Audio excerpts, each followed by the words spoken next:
Yeah, welcome Twitch. Thing. Hello, everybody! Welcome back. It has been a long ass time. It has been several months, but we're back now with Citizen Wolf. I am your storyteller, Sneaky Urchin. Playing with me today, my wonderful players are Vivian the Viking playing Julian Howard Mason, Janky Apple playing Susan Jones, Beta Witch King playing Kirk T. Jameson, and FaZe Wolf playing Jock McDowell. Things probably look a little bit different than last time. That's because multiple people have moved house and various other things. That was part of the chaos and why we've been gone for so long. So, last time on, because it's been ages and everyone needs a reminder, the party took a little bit of time to recover from watching a man get murdered in front of them, but he was a bad man, so no one was really particularly sad about it. Susan transformed into a werewolf for the first time, and they all got to experience that joy. They all had the proper talk of, yeah, we're all werewolves, yeah, this is interesting. They discovered that they have apparently been bonded into a pack by a spirit, which is not something that's supposed to happen, so that's something that they need to investigate. They had some experiences with their personal lives, and then the session ended with Julian bumping into someone who they had previously seen sharing a car with Eddie Hicks, the man they watched get murdered, who was a bastard man, and they were quite glad he was dead. So now this lady is standing in front of Julian. And that's probably where we just have to come back in, I think. I don't think Viv would forgive me otherwise. Yeah, as a quick reminder, Julian, you were at work. You'd stayed a little bit later than everybody else for various reasons. And your boss, the head manager of the mine, had bumped into you in the hallways with a guest. And told you that I don't think he said her name, but he said that this young lady was touring the mine with him because her family was very interested in it for reasons. And you saw this lady who you have seen before and who seemed very excited to see you again. So yeah, that's where you are. You're standing in this hallway with this lady. She's holding a hand out to you sort of expectantly, and your boss is oblivious. Yeah, Julian will... I mean, he's just going to turn on the salesman charms. Be like, oh, charmed, of course. Please, call me Jules. Oh, Jules! Oh, it's so lovely to meet you. My name's Diana. I'm Diana Fortescue. It's so nice to meet you. Oh, lovely to meet you, Miss Fortescue.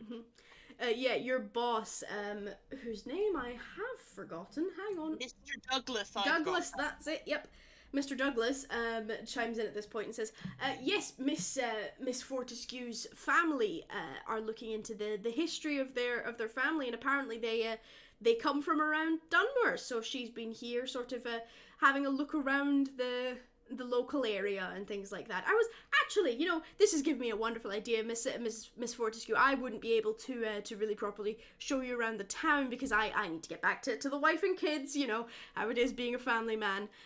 Diana sort of like titters sort of politely, like you would expect someone to do in a sort of social, like, niceties sort of a I don't care about this conversation kind of way. And the same way that villains do, they're like, oh, the ball and chain kind of face. The children, those things, yes. The crotch fruit, yes. Yeah. And he then turns to you and says, Mr. Howard Mason, perhaps you would be willing to take Miss Fortescue on like a small tour, maybe show her some of our local, the local pub, the local eatery, show her around the place a little bit, let her have a look around our lovely little town so that she can learn more about it. Oh, of course, absolutely no problem, Mr. Douglas. In fact, it'd be my pleasure. It's not often I get to spend so much quality time with such a quality young lady. Oh, excellent, she says. I don't have my car with me. Do you have a car? Would you be able to give me a lift? Oh, yes, no, absolutely. I have a car and I can drive. Oh, excellent, wonderful. I shall enjoy being a passenger. Well, it was lovely meeting you, Mr. Douglas. She shakes hands with Mr. Douglas and leans in and does the sort of like gross French cheek kiss thing that posh people do. And then Mr. Douglas says goodbye to you both as he has to get home because he's already running late. And leaves the two of you to proceed to the car. To be clear, for our European viewers, the cheek kissing thing isn't gross, but it is if you're in Britain. Yeah, if you're a British person. Why? Why are you doing this? It's not even like... British people do it, but only the posh ones. Yeah. It's because they want to seem European and cultured, and they're not either of those things. It's called Mwah Mwah Darling. Like, darling, you know, that shit. Yeah. as You opposed know, to just if you're hello. British in Britain talking to a fellow British person, why? I also personally think it's gross because if someone brings their face that close to my face, they better be married to me. Like, I'm just saying, like, culture shock for having Italian in-laws suddenly. That was one of them. So, I've been kissed so many times by so many old Italians that I'm just... oh, I'd hate that. Right, so you are left alone for the first time with Diana Fortescue. Yeah. Julian's like, sort of, do that proper, just wait for Mr. Lewis to disappear off in the corridor. Just once he's gone, like, you hear the door close and you... Immediately snap to her, like, what are you playing at, you trifling little wench? Oh my! That was immediate. I thought maybe you'd keep the facade up a little bit longer. Oh no, I am here for what he said. My family has history here, and I'm here to investigate it. That's actually why I'm here. I really didn't expect to run into you again. Nor are you. Oh, it's good fun though, isn't it? I heard on the grapevine, as it were, that you took care of Mr. Hicks. I did nothing of the sort. Oh well, someone took care of Mr. Hicks, and you were the last person I saw sort of going in his direction. I saw you and your entire, like, little motley crew of people, and I assumed that you were going to kill him, so, you know, I wasn't inclined to stop you. He was a rather odious fellow. Oh, well, at least we're agreed on something. Why is he in your car? He was in my car because he was working for my father for something, and because I was in town to do this research thing, my father was like, I need you to help out this man who's working for me, and I was like, oh, but he's such a gross little sweaty... he looks at me funny, and I think he tried to cop a feel one time, and I just don't like him at all. And my father was like, yes, well, I'm telling you to do it, so you'll do it. And I was like, oh, fine. So I was giving him a lift. Julian sounds... You know what, I think we'll be the firmest of friends. Please, after me. Oh, by all means. She follows you to your car. Do you do the nice thing of, like, opening the door for her, letting her get in the Oh yeah, she loves it. More now, like... Yeah, she has like a little giggle when you do that. She's just like, oh, such a gentleman, as she gets in the car and clearly enjoying this whole little panto the two of you have got going on. Yeah. So right, what? So she sits in the car and says, right, well, where to then? You obviously know the town better than me. Well, I suppose, well, it's only right that we go to the local. It is after work, after all. Oh, the local after work. That'll be very interesting. I haven't been to a proper pub in far too long. Oh, this one's definitely, well, maybe the opposite of proper, but you catch my drift. She giggles. And will I be allowed to meet your lovely friends who I saw with you? They look very interesting. I think at least one of them lives there. Oh, amazing. Wonderful. Living in a pub. So yeah, Wait. We're gonna go off to, I can't remember which, the split plough is the one where Jock lives. Yeah. There's two of them now. They're gonna be fucking unstoppable, just potting off at each other. It's gonna be weird. Like, I like her too, but no! Oh, but I hope this is entirely quite a fickle, like, situation. Like, this is not, Julian is not sold on this woman by any... No, she seems to be having a grand old time, but you have absolutely no idea what her angle is here properly. Yeah, like... yeah. It's very much like a Cecily Gwendolina type situation. Importance being earnest. Like, darling, we're best friends. I'll never speak to you again. I knew you would have had it in the second I looked at you. Oh, we're basically sisters. Yeah. Like, On a slightly less cultured note, I was very much thinking of the new Charlie and the Chocolate Factory movie, with Violet and Veruca. Where they look at each other, they're sizing each other up, and they go, "Let's be friends," and the other one goes, "Best friends," and I'm like, no. To be fair, that's how I make friends. It literally is, though, for the record, everyone. Okay, so you're driving to the split plow with Diana. Jock, you are already there. I think you were having a nap. What? I'm trying to work out where people are and what they want to be doing with themselves. Like, where are all of you right now, and do you intend to be at that pub? I actually don't remember how I left things, I have to say. You were having a day off because you'd had a fucking time of it, so you've probably spent most of today asleep. Yeah, that's true. Yeah, your mother would, like, kind of convince you into calling off and because anything, because yeah. Julian and everyone else had already been like, yeah, no, we're going to cover for you. It will not be a problem. You're not getting in trouble. You were just like, no, I'm going to sleep. Yeah, sleep all day. Yeah. I think Kirk is hiding in his room after the most awkward conversation he's ever had with his parents. Uh, Kirk's the one parents in which are they think that you're dating all of us. yeah, that one. Yeah. I think you did go to work after that, or at Forgotten least that was about your that. intention. Oh, he did. You know, he So- did. He did. yeah, you went. He's not a very much a going to the pub afterwards kind of person though. Mhm. So it's your call on where Kirk is. If he's just at home, he's at home. If you want to do something else, you're welcome to. I think he's going to be in the local video rental store. Oh, okay. Looking for some videos. He might bring one to Susan if she has a VCR. He doesn't know whether she has a VCR, but he's going to try anyway. Mhm. Yeah, Viv. This is 84 it's taking place in, isn't Yes. Yeah. it? Is, oh, hell. Sorry. Is, Terminator out yet? Not quite. No, I don't. I think think we're so. 2 months away from Terminator. Ah, God damn it. I know. It's All the gotta good come out films come out in very like soon, summer though. of '84. It's There's, like- round the corner though. Terminator and Blade Runner both come out this summer of this year. Oh, Like this is damn. nerd heaven. '84. But admit it, but Star Wars is out, so. I could bring you some Star Wars. I will probably shy away from bringing you like Werewolf and Hammer horror and shit. Just it might be a bit on the nose. Shows up with Dracula and goes, well, there's a... Oh, no, American Werewolf in London. Is that out yet? I don't know.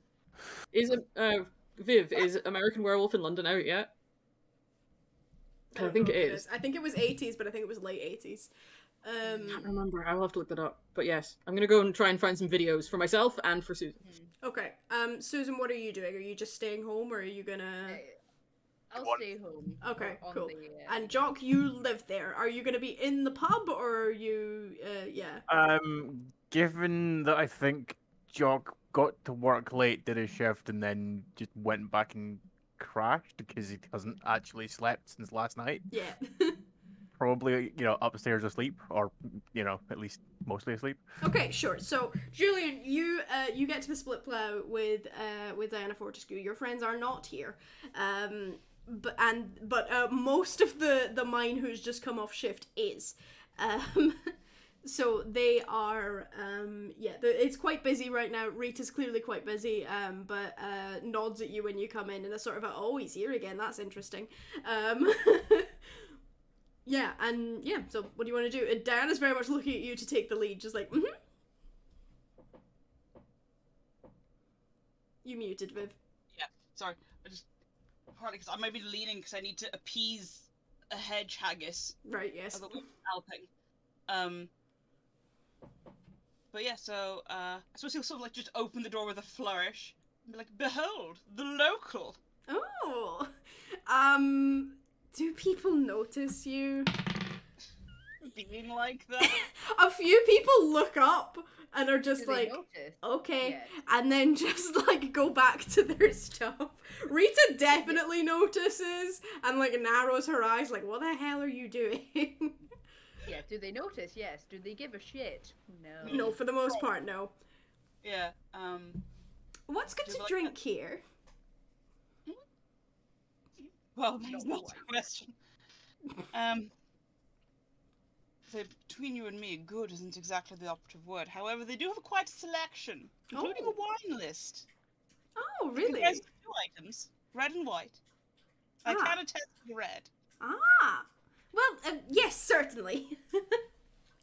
But please allow me, and then Oh, you'll sort of like thank you. guide her over to if there's like an empty-ish table, and chairs, but like close to where there's maybe some groups of some of the colliery workers. Mm-hmm. Yeah, sure. You're able to do Very that. much, so it's very clear that remember the time your boss, even if we're not on the clock, and this is my friend I am going to be introducing to you, but I'm giving you space in case you like embarrass everyone.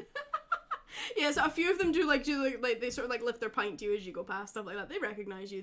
You're their boss. They're gonna be polite. Yeah, Yeah. exactly.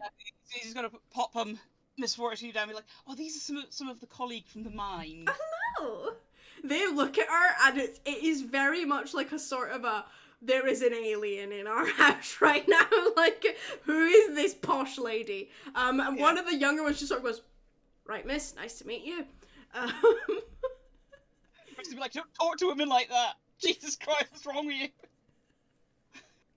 They wonder to look at her like, you don't make the tea. What are you? They're just sort of like, why is she so fancy and in this pub? Yeah. So Diana sits down. I was half expecting at least one person to just be like, so, the boss? Has you ever noticed that Mr. Howard Mason has a lady friend? Was anyone expecting it to be a lady friend? Or who's taking bets? Lady friend? No? Okay. Yeah, we just see some currency surreptitiously exchanged hands. We don't know the context for it. There is like a good chance that that everyone in here is assuming that Diana is like your girlfriend / someone you're seeing, but at the same time, a few of the smarter ones are a little bit like, if she's his girlfriend, why the hell would he bring her here? Like, who's he impressing? Yeah, like, what? Is he trying to appear down to earth? What's happening? So yeah, you sit you sit Diana down, and then I'm guessing you go up to the bar and get some drinks. Yeah, Rita's there looking at you with like a raised eyebrow cleaning a glass. Yeah, Julian's like, you're too busy for this right now. Just 2 wines, please, red. Yeah, I think I am too busy for this. She pours you two wine glasses of red wine, sets it down, and you're able to take it back to your table and present one to Diana. She does that like proper posh person who knows what they're doing with wine thing of like sniffing it first and then drinking it. Giving it a moment to breathe. Yeah, it's red, Yep, giving it a moment to breathe, swirling it around a little bit, sniffing it first, taking a sip. While Diana's giving one to breathe, Julian wants to make some kind of witty remark and be like, I think it's past letting it breathe. It needs CPR.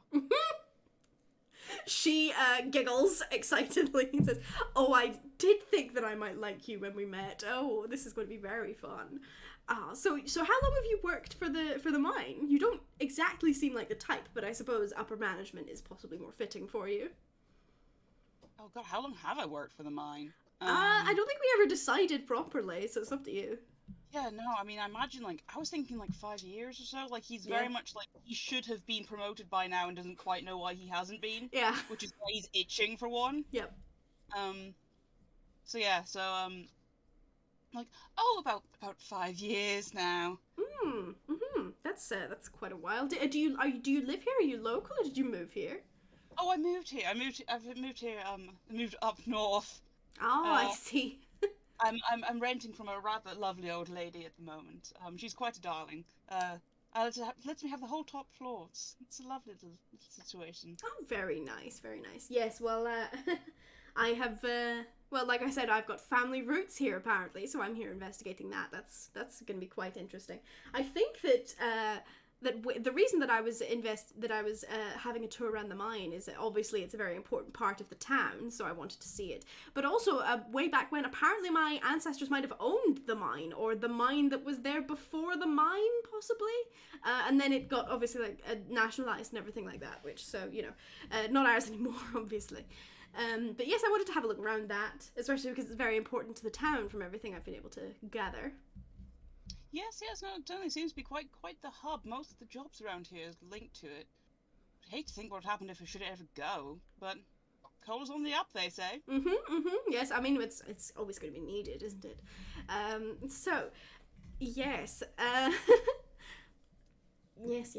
So the two of you like have a little bit of a drink. You make like sort of polite conversation, and then she starts telling you like a little bit more about like why she's here, which is to like look around the place and learn more about the history and things like that. And she tells you a little bit about her family, and she says, yes, apparently there was a manor house here that was ours, that we owned, but at some point after my family vacated it for some reason, the entire building disappeared. Like, it's just gone. Like, nobody knows. Yes, the building disappeared. And I can't find any concrete records on what happened to it. I'm assuming it got knocked down or something, but I can't find anything concrete about it, which is very strange. So I'm going to be here for, who knows, a little bit longer than intended. So I presume they didn't just get up and walk away. Well, houses don't generally do that, unless unless you're a fan of the myth of Baba Yaga, but that's sort of not local to us, as it were.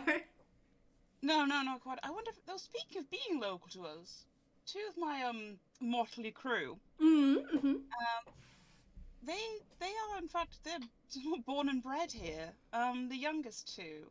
Oh, The- really? Darling Susan and the sweet lad Kurt. Oh, yes, the lady who was with you. She seemed a little bit on edge. Is she all right? Oh, yes. No, she was just a little peaky. Everything's fine now. Oh, I see, yes. Let her have the day off, just to be sure. Ah, yes, that's very kind of you. Very, very kind and understanding of you. Well, the mine runs on tea, and if our tea lady isn't there... Oh, yes, of course. What? The whole country runs on tea, dear. Where on earth would we be without it? I think I keep looking to see if, because, like, he doesn't have anything, like, history or that. I think the closest he could maybe think to being, like, what might have happened to the house would be if I could roll on, I've got politics bureaucracy. So if there was, like, any kind of, like, bureaucratic legislation that could maybe be... Like, I will definitely see let if- you roll for it if you want to. Yeah. It's not going to be an easy roll, though. No, because it very much is just a stab in the dark of, like, what is it that I've maybe heard? Yeah, so if you want to roll your pull for that, go for it. No. Like, 3 fails. Oh, any successes? No. None. Oh, okay. Well, houses, like you said, don't get up and walk away. That's about the best you've got. Did you get any ones? Because that is relevant. It's not actually relevant Is it not? because Okay. it wasn't a chance die, so it's Ah, not a right, problem. Yeah. So she tells you about that. She says, I've also got to spend some time in Manchester while I'm up here because there's a lot of things to do with the business that I'm checking in on for my father and things like that. So it's a whole thing. Yes, well, I know Manchester somewhat. I'd happily pick you in. What happened to your car, by the way? My car. Oh well, nothing's happened to my car. It was a rather silly idea, to be honest. I just thought that perhaps I would go without it for today and get around with public transport. You know, just see what it's like in the town, see how it is. It was quite good, actually. I had an interesting conversation with the bus driver. I wasn't expecting that, but he was very friendly, very nice Irish man. Oh, how lovely. Yes, he was telling me about how he moved here, and yes, very interesting fellow. Yeah, quite a few of the Irish on the coast here. Yeah. But yeah, so I suppose I can always give you a run in, I suppose. Oh yes, that would be very interesting. Although we should probably here, and then you'll write down his phone number. You'll need to take this. Oh yes, of course. Well, I'll give you mine in return if you like. Well, it's not really mine, but it's the phone number for my hotel, so I can give you that. Oh, of course. Yeah. So she gives you the number for her hotel. Says, So obviously, yes, this is to the lady's house, but the only phone in the property is in my flat. So don't worry if you won't suddenly get a charming, if dottled, older voice. Or I if see. you do something Yes. that's gone terribly wrong with my sleep. Oh dear. Yes. Well, that should be fine then. Yes. I don't. Look, it's awfully rude of me to ask, and I'm embarrassed to even do it. But I don't suppose you could look into the house for me a little bit, could you? I'm going to be very busy for the next few days once I go back to Manchester. So if you could look into the house, I would really appreciate that. I can certainly try. I mean, if it's on company land or suddenly was in some way related to the mine, I can maybe look through. There'll be something somewhere, some deeds or scripts of some sort, I'm sure. I know that it was a little bit out of the town. Like, it wasn't in the town, it was maybe a mile or two off. That's all I really know, though. I don't even have a direction. Oh dear, there isn't a lot to go on, though. Yes, no, it's really not, but I don't know. You might have better luck than me, especially because people around here might be more willing to talk to you than me. Of course. Yeah, you know. Yes, they are friendly, but they can be, well, small town. Small town, and I'm not expected here, I imagine. No, quite an oddity. I wonder what that's like. I wonder. just throwing that out there for fishing for a compliment. Just, well, Oh, well, you know, if we must stand out. someone has to. if it's going to be anyone, it may as well be us. And she like sort of tips her wine to you as a sort of a cheers to standing out kind of thing. Yeah, and the two of you, unless there's anything you particularly want to ask her or talk to her about, the two of you basically just have like a fun evening chatting about random shit. I think Julian's gonna keep sort of like his suspicions on the back burner for now. And just be like, no, let's play this like all is forgotten, clearly a terrible misunderstanding, aren't we the best of friends now? And sort of see what happens, particularly in regards to if anything does come up with the house. Yeah, do you want to make like some sort of what are the skills? Like a sort of an empathy kind of role or something like that to get a read on her or anything like that? I've got my investigation body language skill. Oh yeah, that'll do it. That'll definitely do it. I think I get an extra pool for that because it's my speciality. Yeah, you get an extra dice because it's your speciality. It is 3 successes. Okay. So with 3 successes, you can tell while you're having this conversation with her that there is a definite sort of air of, I know that you know that there's something else going on here, and you know that I know that there's something else going on here, and there's definitely stuff under the surface here, but whatever, we're just gonna have a nice night, and maybe this'll get a little bit weirder in the future. For whatever reason, we both decided to just let it sit there for it's just sort of a, happening. She definitely knows that you have deeper suspicions and that you're letting it go for the minute, and so it's very much a you know that I know and I know that you know, and it's a weird combination of both of you having some sort of weird silent language while talking about wine. Just being no, I have had conversations like that. They're entirely possible. Yep. So we'll probably leave the two of you there. Kirk, you went to the video store. Indeed I did. Okay, so you go to the video store. You've been in here tons of times before. It's a fairly regular haunt for you. It's a weird sort of combination video store bookstore. And it's the only thing of either of those that is in the town. Only bookstore, only video store. Where the nerds go. Basically, it is where the nerds go. And the guy who runs it is like an older guy who used to work at your school and doesn't anymore. And he likes you because you actually give a shit about the place and the stuff that you watch, and you seem to actually care about media and things like that. And most of the people who come in here just come in looking for porn. So it's nice to not have to... Yeah, yes you do. That gets you a lot of good credit that you rewind the tapes you borrow. So yeah, you go to the video store. I'm just old enough. I'm old enough to just remember video rental stores. Yeah, so you go to the store, and the guy who runs it is sitting behind the sort of counter, with a book in his hand. He looks up and does that thing of like raising the book to you as a sort of like salute thing as you come in, and then just lets you go about your business. He knows you'll talk to him if you want to. Yeah, he's probably gonna go, to a well trodden path to the videos he normally the area of videos he normally goes to. He's like finding something for him to watch, probably something he's watched a million times. Because I don't imagine this place has got all that many. No, it's not very big. It's got like it's got a surprisingly wide range of things, like across various genres and stuff like that. Like it has the nerdy shit, it has the classic popular stuff, it has old movies and stuff like that as well. Like it's got a surprisingly good selection for how small the place is. And he's gonna wander around for a while, just like going, okay, so what would Susan like? And eventually is going to, unless something interrupts him, eventually is going to have to go to the desk and be like, what do I get my friend? Because no idea. Okay, so the guy who runs this place, let me find his name for you because you will know it. Oh, yes, I will know his name. Yeah, okay, so his name is Jerry Shaw. You probably just call him Mr. Shaw. Mr. Shaw. And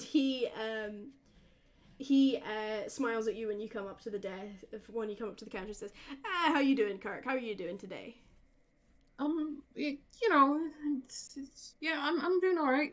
How are you? Okay, Mr. Shaw? Oh yeah, I'm not doing too bad. Not doing too bad. Business has been very slow today, but it's nice seeing one of my regulars in. Yeah. I was wondering if you could help me with something. Oh yeah, sure. What do you need? Well, one of my friends is not very well, and I thought I could get them some movies to maybe help, you know, when they're recovering, but I have no idea what to get. Well, you know, it's what is your friend like?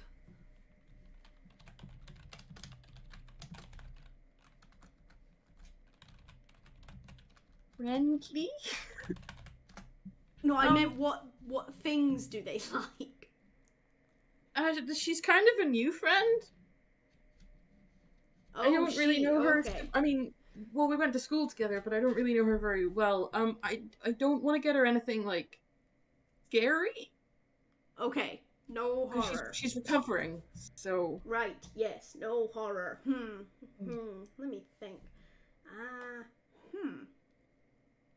I mean, if she's into the sort of sci-fi thing like you, obviously there's the classic sort of Star Wars movies, Star Trek if she's into that. But the thing about Star Trek is that for the movies there's a lot of, you know, homework. There's all the TV shows to go with it, so it's a yeah, and then you know, obviously she'd ask why I wasn't getting them in numerical order and why I was skipping some. Yeah. We don't talk about the motion picture. Maybe Star Wars might work. I was thinking that maybe she might want something, you know, with like a strong woman in it. Well, Princess Leia's good fun, isn't she? She's very impressive. She's pretty cool. Yeah. I think she might like her. Maybe. I don't know if she's into sci-fi though. That's the problem, really. Well, the thing about Star Wars is that it can appeal to people even if they don't like sci-fi, because it's just a good adventure story when it comes down to it. As long as people are able to see past the lasers and stuff, they can still enjoy the story. That's very true. That's very true. Yeah. I think I'll get Star Wars. Hang on. Goes back to the correct aisle, barely even looking. Yeah, you know knows where exactly Star Wars where they is. are. You know where it is. So yeah, you get the first Star Wars movie, Episode 4. Grabs New Hope. Yep. Grab a New Hope. Are the prequels out yet? I don't think they are. No. They haven't. They haven't. How many yet. how many are we at in 84, Viv? Do we have 3 of them in 84? Yeah, all 3 are in 84. All 3 in 84. Yeah, Viv would know. 97. Yeah, I didn't 8. think that the prequels were till the 90s. So yeah, all 3 you're able to get a New Hope. I, in the real world, saw Phantom Menace come out when I was quite young, and my younger sister had been born at that point, so We're going to we're way off. Yeah, I can't remember. I think for when it was released on video, it was called A New Hope, but when it was originally released in cinemas, it was just The Star Wars. Yeah. By this point we've got 2 sequels, so it will be A New Hope. Yeah, by this point it's established as part of a trilogy, so yeah, it'll be A New Hope. Yeah. So yeah, you get that. He checks it out. He looks at you as he's checking it out and everything like that. And he says, "So is this a date or?" Not as far as I'm aware, Mr. Okay. Shaw. I don't really like assuming that, but you know, it's the first time you have come in talking about a girl, so I don't know, maybe it was a date, maybe it's not. I think my parents made the same assumption. Oh yeah, but I feel like she would have mentioned it. That's a good way to think of it, actually. Yeah. Mm-hmm. Yeah, no, your parents are very, very gung-ho about that sort of thing. Lovely people, maybe a little bit too interested in your personal life. I haven't really had one. Mm-hmm. So I think that's why. But yes, I'll take these, and here's He takes the cash off of you and says, "Right, thank you. Yep, you know the rules for it. I trust you to get it back to me, even if she doesn't know the rules."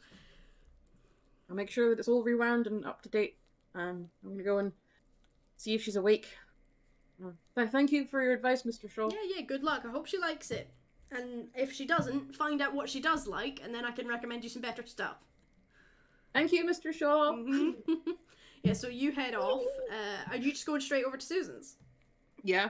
Yeah, okay. That's the You plan. you go Put to one book, Susan's house. one of them in like the further in my bag, and be like, this one's for me, and this one's for Susan.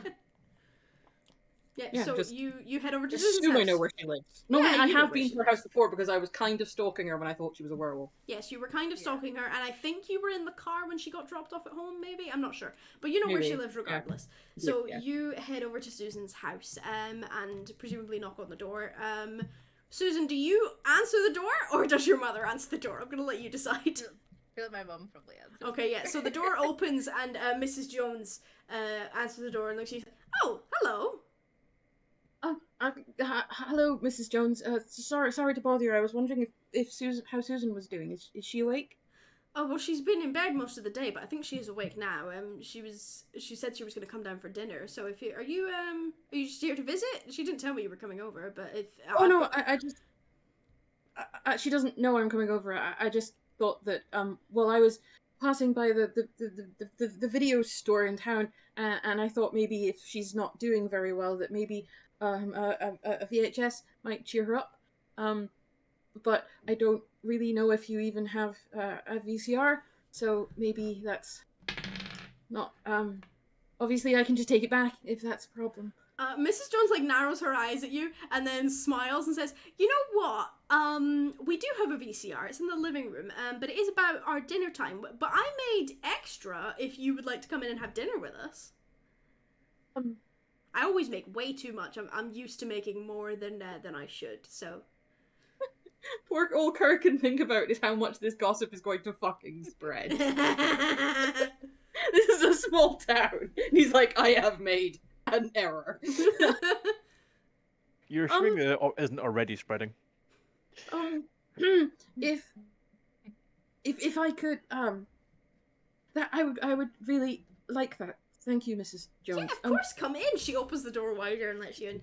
You know, I'm going out with a friend tonight, and I think her brother's off as well. So you two of you afterwards will have the house to yourself if you want to watch the movie together. So that'll be good fun. But for now, let's go and have some dinner together. I always make far too much, so really, you're doing me a favor, making sure that I don't waste food. Emma, I think our parents ship us. I didn't think so. So you're invited in and showed into the living room, and you hear her call up the stairs. Susan, a friend of yours is here to visit. Okay. Kirk will ask very quietly if he can use the phone to tell his parents that he's staying over for dinner. Oh yes, of course, dear. Yeah, of course. I'm assuming He you know the struggled number, so yeah. hard. He struggled so hard at the door not to be like, "Can Susan come out and play?" Because he's trying. He's trying. It really does feel a lot like that. I'll probably, if you're going to the phone, I'll probably run into you in the hallway Yeah. while you go to the phone. Donk. Possibly literally, I'm a very awkward Or boy. like, yeah, no, I'm probably halfway down the stairs. Go, oh, Kirk! Hi, Susan.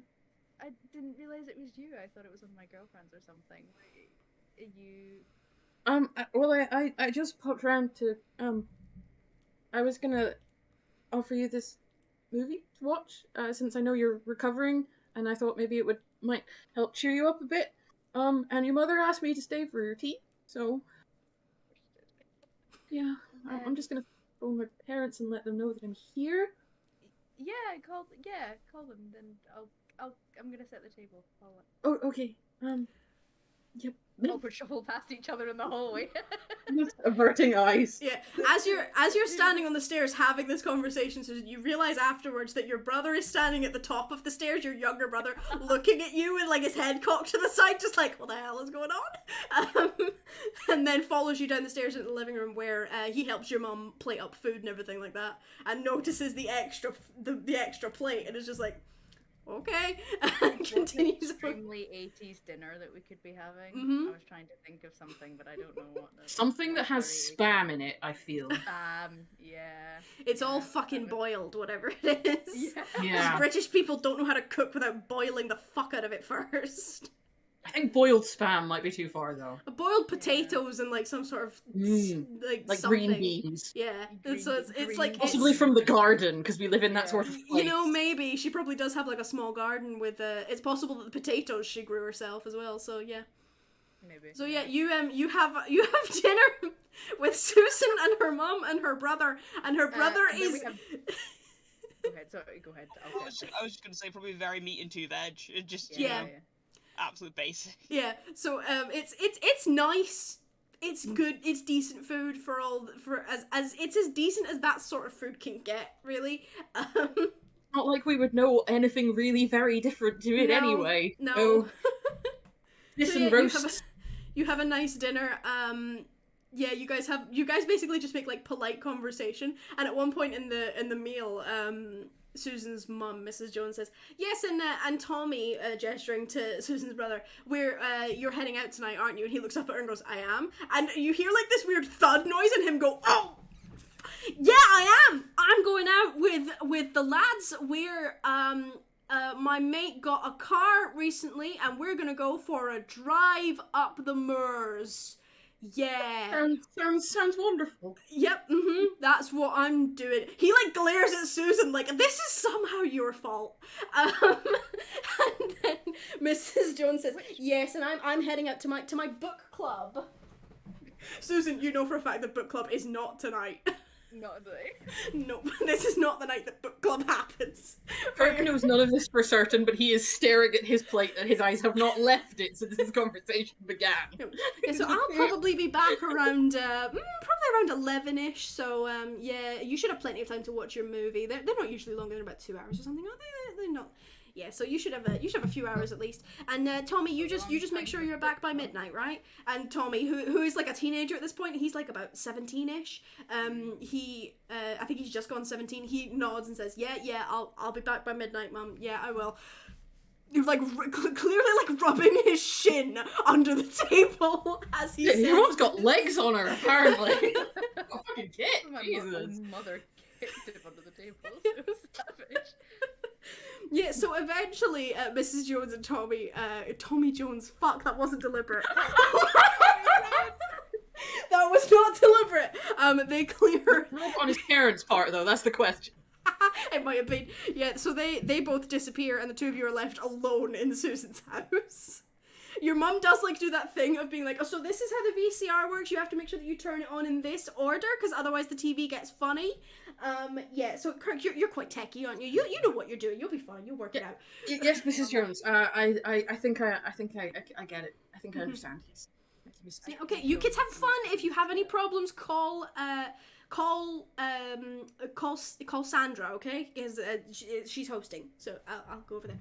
You think that your mum's gonna go over and have drinks with Sandra and probably gossip about the two of you? Just arrive at Sandra's door like, "My girl has a boyfriend!" Just like, there is a boy in my house! And it's not Tommy! Sandra's just already pouring wine. Heard the door go and is like, "What?" It's wine o'clock. Yeah, so the two of you are left alone, and you're welcome to watch your movie if you like, and you're welcome to talk if you like. I'm really That sorry. was weird. My mum made that so awkward. Yeah, that's a little bit. I just wanted to give you this movie. I thought maybe you'd like it because it's got like a strong. I don't know if you've seen it before. No. It's kind of science fiction, but it's also just this good adventure story. And there's this woman in it who's Princess Leia. She's not like a princess. She's like a space princess. And she's really strong and has a gun. And I thought you would like her. This all seems a bit daft now. No. I'm pleased you did. I'm pleased you came. Thank you. I just wanted to check up and check you were okay, because it was a lot. And I know you're really new at this. Yeah. Well, thank you, because I got you to help me out. So. Yeah. I didn't want you to have to go through it alone like I did. I don't think the town can take that many more chicken murders. Chicken murder. No wonder where they go. So, yeah, that was what how I figured it out. I woke up in the neighbor's chicken pen. They thought there was a fox for a while. Yeah, that kind of yeah. explains it. Yeah, I mean, I was I was a kid, so Yeah. yeah. But anyway, you don't have to watch them. I can just go if you'd like. I mean, No. I kind of wanna watch it now. And you've paid for it, so we might as well. yeah, okay. Do you want jelly and ice cream? There's. Yeah. The laughing is entirely out of character. I thought my mom was gonna serve it after, but there's like strawberry or there's orange. She always makes two. Strawberry sounds pretty good. Okay. Oh my gosh. Serve up the jelly and ice cream, the traditional British pudding. We're such a friend. Our country's cuisine is so fucking miserable. We shall have boiled foods and jelly and ice Jelly. cream.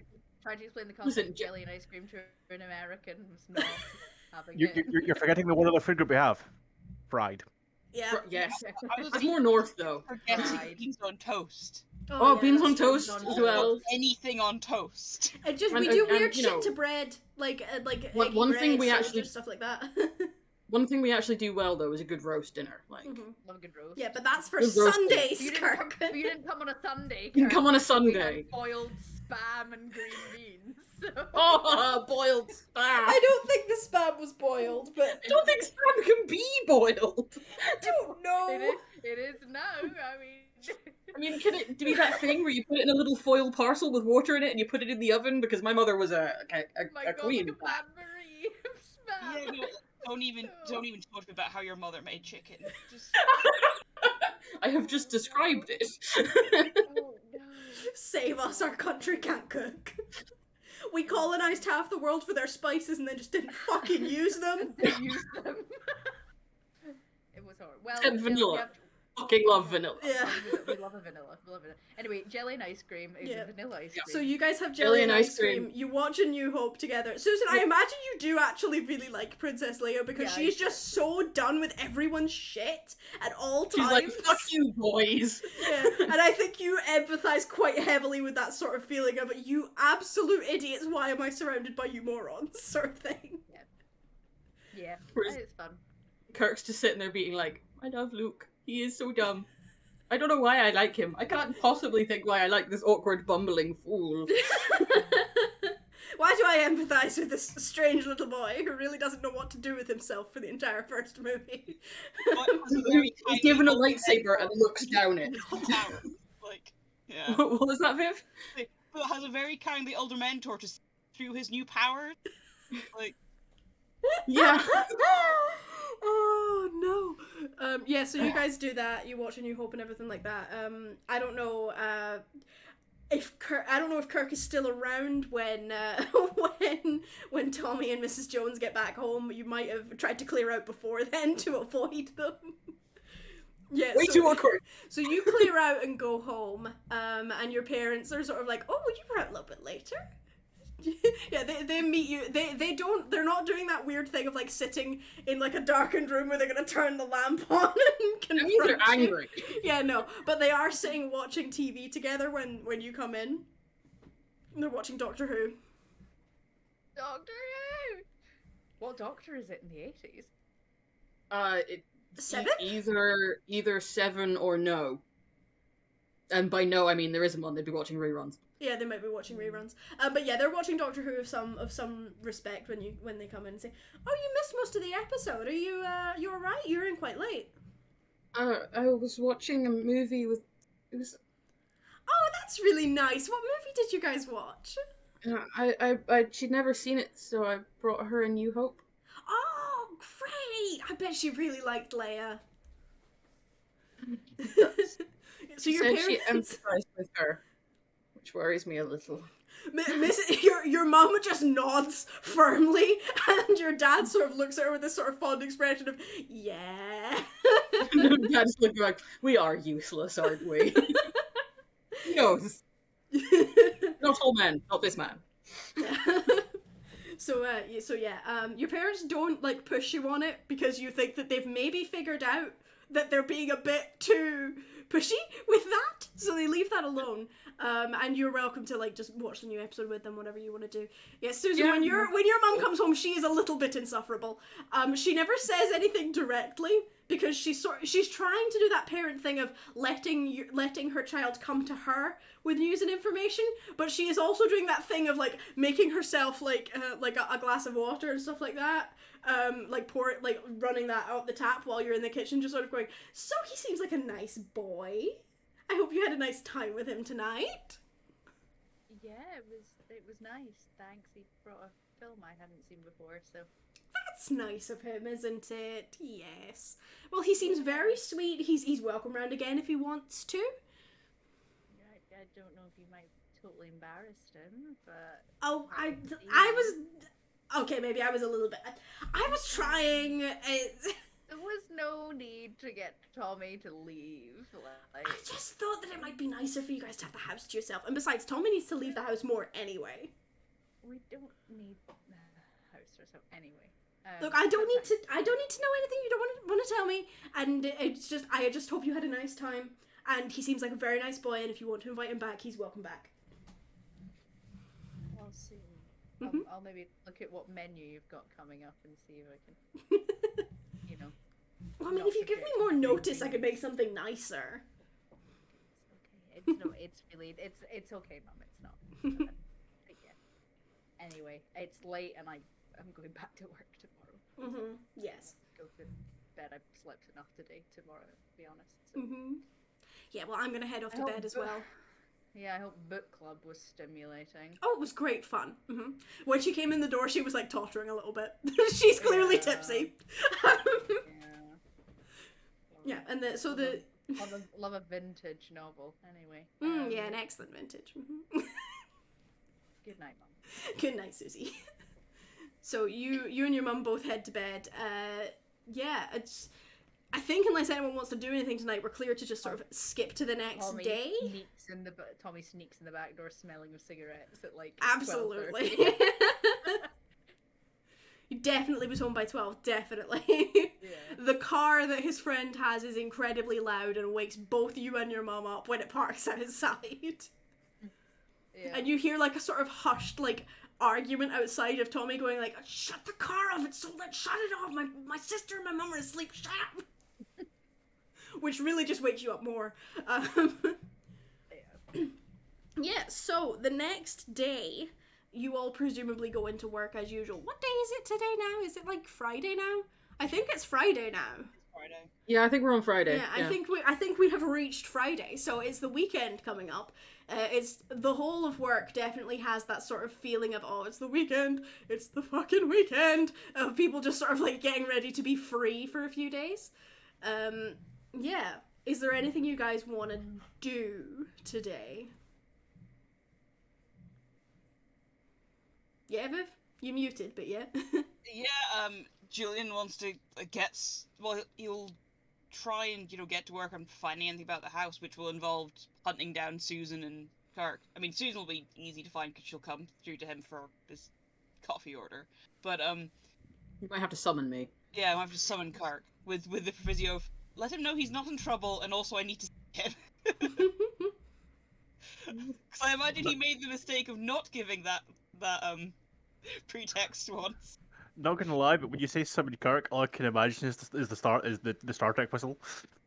That whistle of the communicators. Oh. Yes. I feel like that I can't actually do would that. summon him is the thing. If you make any sort of Star Trek noise, I will arrive trying to find out what's going on. Yeah.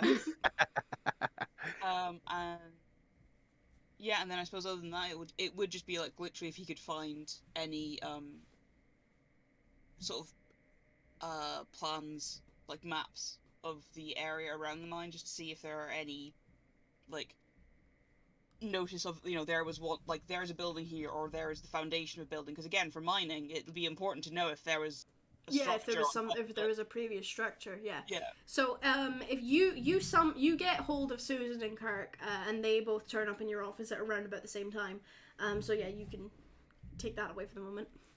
Yeah. Just like, oh, the PA will no doubt show them in, be like, thank you, Deirdre. It's not her name. Pretty sure she had a different name yesterday. She has a different name every time he addresses her. So make sure it's like. So I had a very interesting visitor last night as I was locking up. Do you remember the rather stylish lady that was with Mr. Hicks in that very loud, very lovely car? Yeah. The one who said that she was done with him because he wasn't useful anymore. Yes. Apparently his use is related to the mine and the ownership thereof. She is Miss Fortescue. This is Fortescue Colliery. Oh.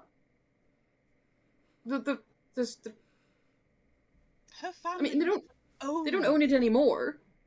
Well, no, but that's just because of nationalisation. I don't think they ever gave it up. Oh. And if my suspicions are right, they might be wanting some of it back. At least some of the land. They were asking about a house that potentially around the outside of Dunmore, and I was wondering, just what with you two being far more local than I for longer, I am right in saying you were both born and raised here, correct? Yes. I don't suppose you remember Right. there being a house of any kind, a manor of some sort. Do I have history of any kind? I'd probably let you guys make some kind of mental skill check here. If you've got something that would be appropriate, you're welcome to roll it. Like investigation? Yeah, or- basic investigation. Yeah, would no, I work. was going to do basic investigation roll. So it's Mhm. investigation Because it's been so long since- intelligence? Say again? Investigation intelligence? Intelligence investigation? Roll It's, both, don't we? Of each. Yes, you do. The pool is made up of intelligence and investigation. Yes, that. I'm still getting a Fair. hang of these fucking pools. Somebody remind me the dice that we're rolling again, just because it's been. Is it 8 or Yeah, 10? whatever And- you have, however many dots you have in intelligence, and then however many dots you have in investigation. It's a 10. D what though? 10. That was 10. D10. Yep. I I got was that sure. many in intelligence and that many in investigation. It's been a while since we roll. We do so much talking and very little rolling. Yeah, it's roleplay heavy, Yeah. rules light game, so. That's okay. Oh, I don't think that's any success. Oh no, that one's a success. Oh, what do you need to succeed again? It's It's got 8, 9, or 10 as a success, and 10 explodes. So you roll it again. I have 1 success. Okay. Same. You both have 1 success. Okay, so that is enough by the rules. So basically, the two of you come up with basically the same sort of shared memory, which is that there is a sort of local legend kind of thing of a manor house that is out on the moors somewhere that disappears and reappears with the fog. It appears when it's really foggy, like a particular kind of like foggy. And a lot of the kids around here do like that sort of stupid dare thing of going out onto the moors when it's foggy and trying to find it. And like the idea is like a lot of people will claim that they have seen the house and things like that. Usually those people are children or drunks. So no one really takes it seriously, but it's basically a local legend of a manor that disappears and reappears in the fog. Have we? There's always Like, that one guy who claims he's been inside it. Oh, yeah, Milton, Milton is that one guy. Is there like how spooky is this legend? Have we lost anyone to the house? Like, has anyone wandered in saying they Oh, were going to yeah, the house there's- and never come back? There's definitely stories of like your grandma's friend who went out looking for the house and just never came back. Like quite often if there is a missing person, the more like esoteric occulty people will attribute it to the house and various other things. Like it's that thing of like someone went missing, maybe it was the house, and everyone's like shut up, they were clearly like murdered and dumped in a ditch. Like Yeah. Ooh. Yeah, or died of exposure on the moors. Yeah. Like, Yeah, which is also a thing. gonna say, Like 'cause- all of you, like you guys have lived here for a long time. You know that the moors can be quite dangerous when it is foggy. So like Yeah. it's one of those things that like kids like to go out on the moors when it's foggy and go and try and find this mystery house, and their parents like really heavily discourage it, and the teachers really heavily discourage it because they know that it can be really dangerous out there. Yeah, you don't there's- play in the rocks there's a at reason- Coastline in Shetland, or the fairies will get you. Yeah. Like, Yeah. Don't go out onto the bogs, and definitely don't follow the lights if you do. Not in the dark. Yeah, it's just a basic sort of thing of there is an environmental hazard here. Don't go poking it, or you might fall off a cliff, sort of thing. Yeah, there's a reason that only children and drunks say that they've ever seen it, because nobody who was sober and a fully grown adult with a fully formed brain would go out onto the moors on a very foggy day. Yeah, like Kirk has been out on the moors on foggy nights and stuff like that. Of course he But has. Kirk is a werewolf. He is way He's one of better the- equipped. He's one of the reasons you don't go out onto Yes! foggy moors at night. Because sometimes people will talk about a massive dog that's just out there, and people will go, "Oh, you're getting a bit Sherlock Holmes with your Hound of Dunmore bullshit," and it's like, It's me. it's Kirk. It's Actually, no. possibly also Julian or Jock. Like, Yeah. I am kind of living for the possibility that it's going to take the others a second to realize that the dog of Dunmore is actually me. Yes. And be like, oh yeah, because you don't go into the fog because there's this big dog that runs around. And hang on.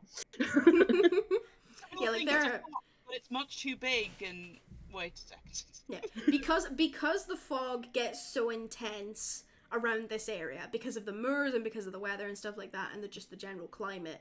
There are a lot of stories of things that live in the fog and steal children and shit like that. So like, and not just children, just people. Just I steal don't steal people. children. I swear.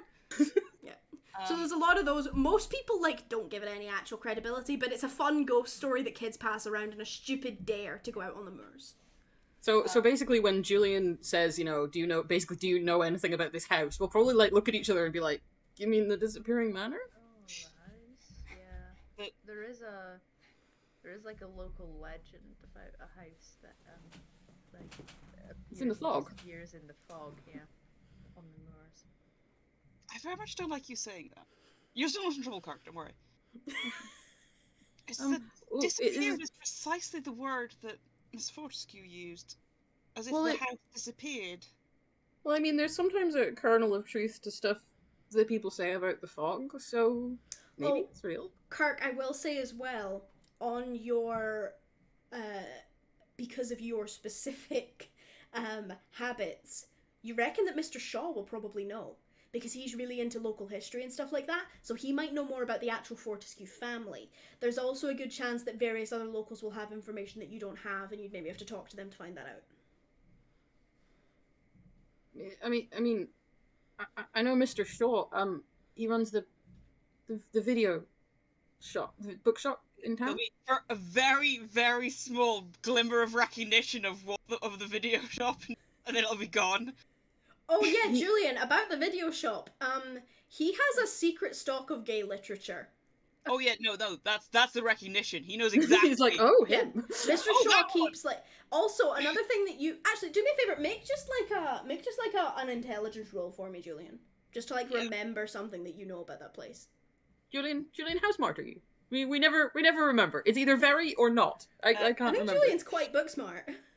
Yeah, no, he's got equal amounts of intelligence and wits. That was 2 successes. Okay, yeah. You also know that that Mr. Shaw has been known to stock books that are banned. Nice. Mm-hmm. He has a very weird collection of books that he keeps in his back room. You've never been into the back room, but you have requested things from it, and you know that some of the shit back there would be considered weird for a small town bookshop. Mm-hmm. So there'll be a small sort of recognition, like, yes, I trust your judgment on the matter. He knows a lot about local history and legends and things. And then I guess we could talk to Milton. Milton. He says he's been inside the house. Milton? I mean, if you want to talk to somebody who will admit to being inside the house when it appears in the fog, then Milton's the only one I know. I guess. Though you might not get any sense out of him. I think perhaps starting with Mr. Shaw might be a better idea. Actually, what's Mr. Shaw's first name? Sorry. Jerry. So I think starting with Mr. Shaw would be a better idea because, of course, Kirk just said Mr. Shaw. Why does Julian know the first name of that? Julian know? I mean, is it connected? Is it weird? It could be. I don't Does- like does- your involvement in this. I don't like. Does she? What does she know? Like, does she know about waves his hand vaguely at the three of them? As far as I'm aware, not too much, but she's very sharp. I will say, she was also very blasé at the idea of you having killed Eddie. Yeah. That was another thing that will have stuck out to you as kind of weird.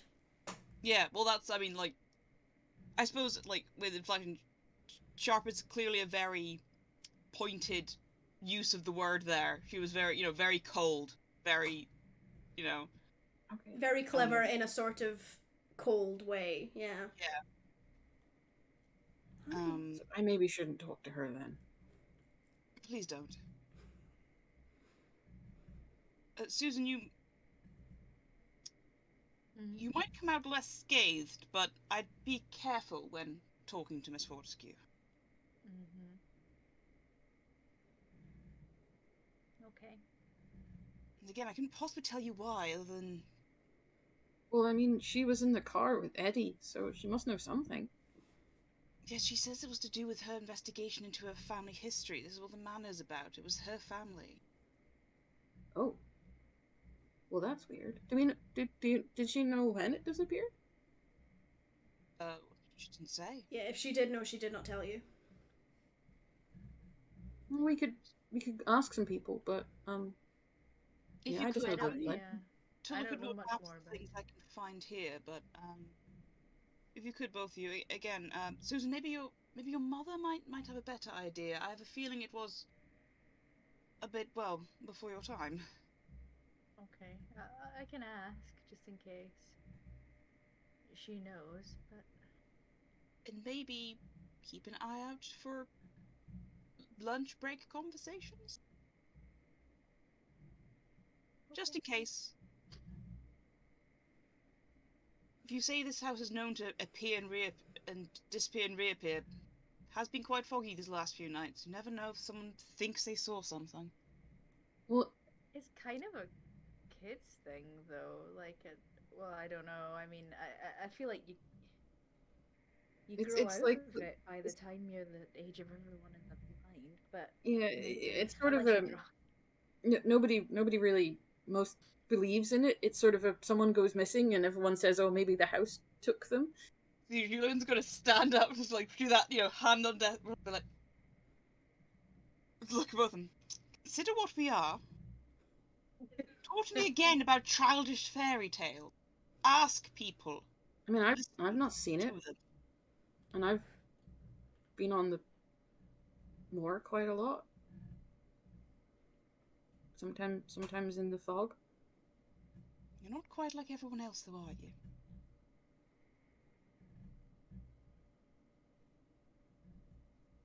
Kirk legitimately isn't sure what that means. He's like, "Was that an insult? A compliment?" I like am to feel so that that's how confused. Julian leaves a lot of his Was subordinate that- feeling. It's just To what is he referring? Is he calling me blind, a werewolf, a nerd, a child? What is he saying? Yeah, I feel like a lot of people leave conversations with Julian feeling like that. yeah, but it's- Am I being insulted right now? I can't something tell. definitely did. Like, I'm definitely different, but in what way does he mean that? Okay, so I'm gonna cut away from you guys just now to Jock. Jock, you are on shift down the mine right now. Yeah, I don't. Do you have anything that you will have been doing while you were on shift, or are you basically just working through your shift? I'm probably just working through shift at the moment. Like he was probably planning to have a get out of the town for a couple of days the weekend anyway. So, but other Okay. than that, just head down. Right.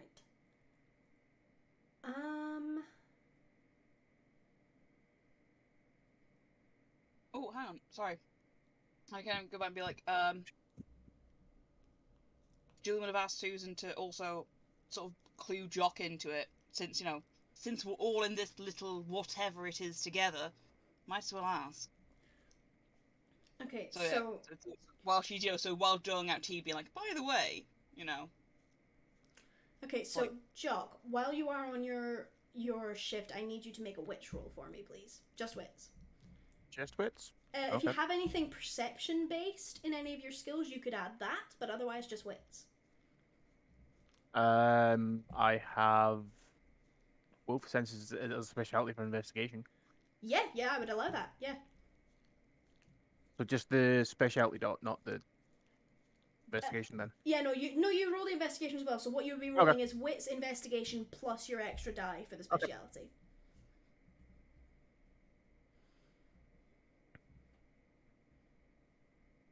That'll be 1 success. Okay, 1 success. So you are working your shift as you usually do, and you start hearing an odd sort of tapping noise like this. I don't know if that's coming through. It is? There I go. Okay. Yeah. Yeah, so you hear like a weird sort of tapping noise. It's more sharp than that was. It's a little bit more like the sound of a pick hitting a wall sort of thing. It's a sound that you're familiar with, but there's something weird about it. Yes, it's a little bit more metallic. Yes, Viv. He has heard this before. Yeah, that's what I was gonna say. Hearing it before. There was a bit of the mind that was. He's heard it before, but he's heard it before. Yeah, so you hear that. It seems further away from you, like kind of deeper down the mine. You're not working like super deep today. You're a little bit further back. But you know there are people down there and you think maybe it's them, but there's something about it that sort of sticks in your wolf senses. The wolf part of your brain goes, that's not right.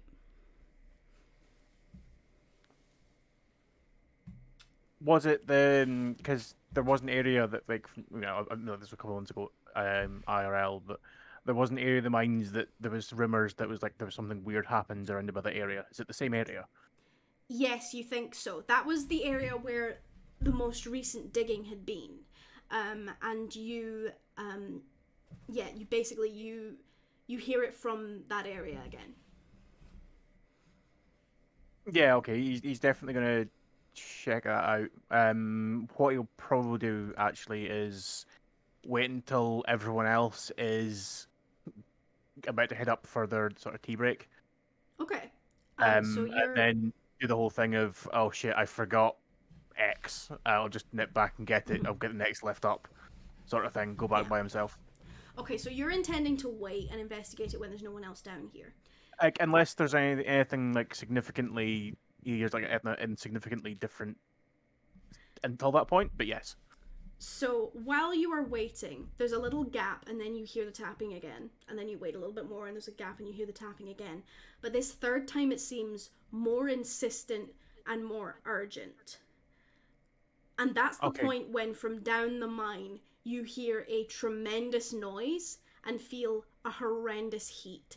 Up in the offices where the three of you are having your conversation right now, your personal assistant bursts into the room, Julian, as alarms start going off and says, something's gone wrong. I gathered. And we're leaving it there for a break. We will be back in 10-15 minutes-ish.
And we are back. We have had a break. We have watered ourselves because we are plants. My dog is looking longingly at me from behind.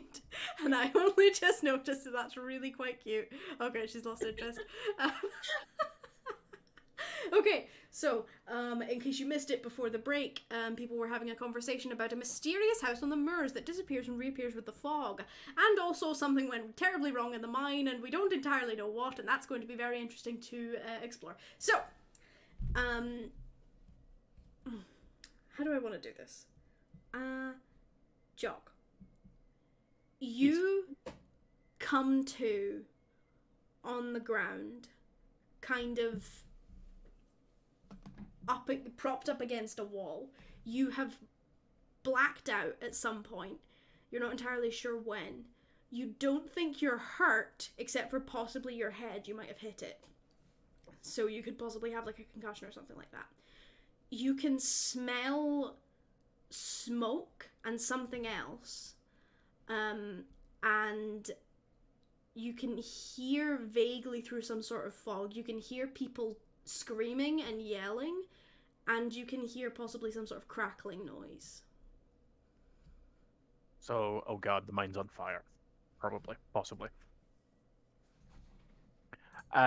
Does it look like it's sort of, he's propped up as in he's fallen propped up, or he's been sort of dragged and plonked down?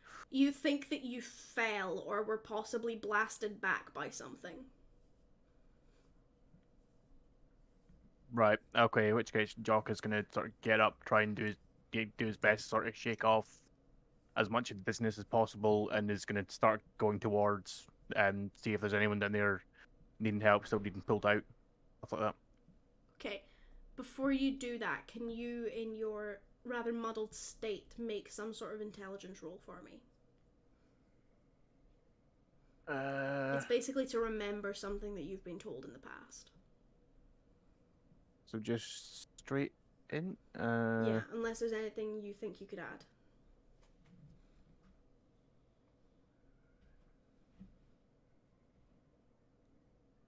I mean, other than investigation, I'm not sure there's much else I could really have a stab at. Not really for adding this to it. one. A cult's not going to be doing anything there. No, that is still a success though. Okay, so Just. you remember as you're getting to your feet that quite often when something goes wrong in a mine, the most dangerous part of it is gas that gets released. It can be immediately lethal if you're not careful. The fact that you're still alive would suggest that it's not immediately lethal, but it could still be very dangerous to you. Yeah. Okay. So he is gonna. You do get like a breathing mask as like sort of standard issue gear that you've probably got on you, but you don't always have equipped, as it were. Yeah. Okay. Jock is probably gonna try and mostly at least rely on just the the whole I'm a werewolf therefore I'm tougher thing. Okay. But is gonna try and stay low. Okay. Like, Yeah, that's a good idea. He's trying not to block off more any of his senses, to just sort of they can. Okay, I know, see. Right. do what's going on. I see the logic. Okay, so you stick low because you know that gases rise. So Yeah. that's a good idea. So you stay low and you're moving. Where are you going? Assuming he's got enough wits to sort of think, wherever the noise was coming from, wherever he thinks the explosion came from originally. Mm-hmm. You are confident that the explosion came from where the most recent digging was happening today, which is also where you were hearing the taps. Yeah. Okay. So you head down that sort of shaft, that corridor, as it were, that has been dug.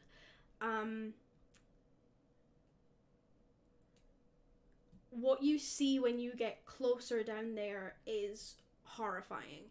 You see your co-workers, multiple of them, probably at least 5 or 6, strewn around the floor. A lot of them are badly burned. You can't see how bad a lot of them are hurt or anything like that. You don't see a fire, but you can hear it. And that's almost more concerning because it means that a fire is burning somewhere, but not somewhere that you can see And you also don't know how stable this part of the mine is anymore after that blast. So, what do you want to do? Right, are any of them conscious? A few of them seem to be conscious, yes. One of them is literally just crawling towards you to try and get away from where the blast was. He's not super badly burned, but it looks like something, like possibly there does seem to have been some level of instability in here. Like some things have clearly fallen from the ceiling. There is a broken beam, and it looks like something has landed on this guy's leg and crushed it, and he's basically just trying to army crawl his way with the strength of his arms out of this place. Right. Okay. I'm sort of gonna quickly reassure him, like, get as far as you can. I'll come back for you. I'm gonna try and get some of the ones that are further in and not moving. I will be back. He nods up at you and basically just keeps crawling. He's in full survival mode right now of I just need to get out of here. But yes, so like as much as he's able to, he's gonna sort of quickly, essentially, sort of triage the situation, and okay, you know, especially if there's somebody who is wounded but not obviously a goner, like that'll sort of be his priority of dragging them as far back as he can before going in for another one. Okay, so I need either intelligence or wits plus some sort of science academics type thing. Or medicine if you have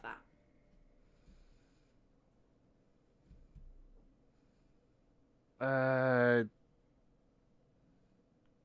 Academic wise, I've got decent occult, but that's as close as I've got. I haven't got any medicine. Okay, if you don't have any appropriate skills, then I'm gonna need you to roll a luck die. A chance die, even. That's what they're called. Yeah, it would be occult or investigate is all I've got. So chance die. I need a chance die. That's a 4. 7 now. Okay. The first 5 miners you come to are already dead. You keep going and keep checking, and you do eventually come to someone who you think is just unconscious rather than fully dead. They seem to still be breathing. So you could, if you wanted to, try and lift them up and move them. Yeah, like at the moment, it's probably just be getting them out. Mm-hmm, yeah. Sort of thing. Okay, so you heft this guy up, probably over your shoulders, and get him out. Where are you taking him? How far out are you taking him?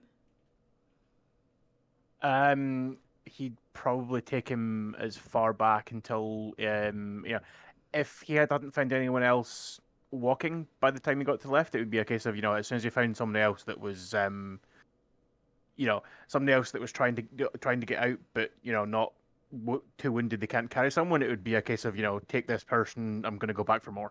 Yeah, you do run across somebody who is essentially staggering out. They seem to be coughing quite heavily, but they are on their own 2 feet. They're still able to walk and move, and they can take him from you. It'll just be slower going for them. Yeah, so I'll so don't know what's happened. Sounds like there's a fire. This guy, I think, is still alive. Going back to look for more. Yeah, you hear the sound of you hear like further back, like probably like possibly like making their way from the surface. You hear the sound of people coming, so there are rescue workers coming, but you don't know if they will get here in time. So yeah, are you going back in? Yeah, he's going back in. Okay, so you go back in and you're able to find another person who seems to be alive. He's completely unconscious, but he does seem to still be breathing. You're able to take him and get out. And I need another roll from you. Some sort of physical skill, probably athletics. I would also accept survival in this case. Survival and athletics are both 2, and stamina strength are both 3. So it's either way, it's gonna be 5 dice, I think. Okay, I'm gonna say it's stamina for this one, and yeah, either one of those. Okay.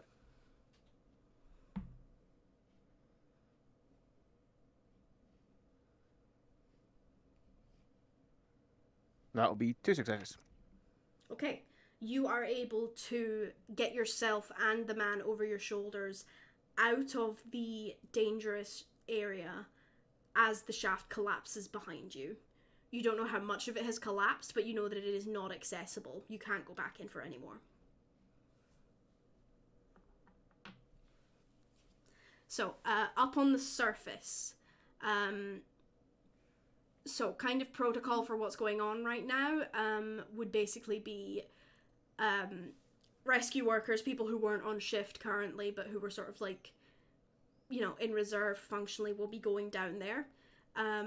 Kirk, your boss will probably be going down there, which will mean that you will be in charge of the machinery that's on the surface, so you probably need to get there very quickly. Yep. And once you do get there, I need some kind of mechanics roll from you. I know you've got a skill to do with that, but I don't quite remember what it is. That's fine, I can look it up. I don't have a skill for it, I don't think. What have you got? You've got craft something, I think, don't you? Nope. No? No points in craft. Oh, what am I thinking? What do you have? What would work here potentially? I think mostly what he uses to make the machines do the thing is a combination of the various magics that he can do, and possibly being really good at investigation. Really, that's all I can really give. Yeah, I'll allow an investigation roll for this. Okay. And if you want to use one of your abilities, I don't know if any of them would be quite right for this, but if you want to, then you can.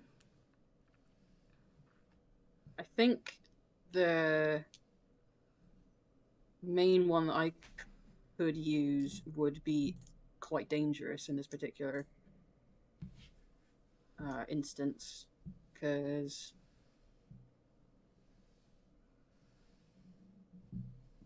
I guess it depends on what out of why I'm rolling it. Like, do I walk in and You're basically rolling it to okay, so you will just know this without making a roll, is that you basically need to shut all non-essential machinery down so that it doesn't like cause any more problems. okay, yeah. You're basically making the roll to do that as efficiently as possible, and at the same time to check if any of the machinery has gone wrong. There's not going to be like is there a central piece of machinery on which I can shut everything down? Yeah, there probably is like an emergency off switch, essentially. All right, then I am in fact going to use my magic. Okay. For it. I'm going to use Iron Slave, which, if I pass this roll, will force a single mechanical piece of engineering to do my bidding. Okay. This is why I have this job. Because I make the machines do the thing. Okay, I'm just checking what. Praise the Omnissiah. That's me. I am Wrong the system. Omnissiah. Wrong system. Okay. 3 of these. And wisdom? What's wisdom? Wisdom? Oh, that there. Okay.